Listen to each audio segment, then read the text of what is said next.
রামনগর মণ্ডল এবং আগরতলা পুর নিগমের মেয়র দীপক মজুমদারের উদ্যোগে এক মেগা রক্তদান শিবিরের আয়োজন।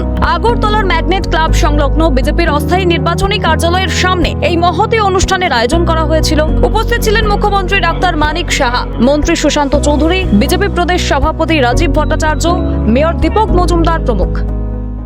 আমরা সবসময় বলি সেবাই আমাদের ধর্ম, এবং আমরা সংগঠন যেটা করি সেই সংগঠন সেবার জন্য আমাদের সংগঠন। আমাদের সামাজিক সংগঠনটা তার থেকেও বেশি। সামাজিক কাজে আমরা সবসময় ব্রত হই এবং 365 ডেজ 365 দিনে আমরা কাজ করি।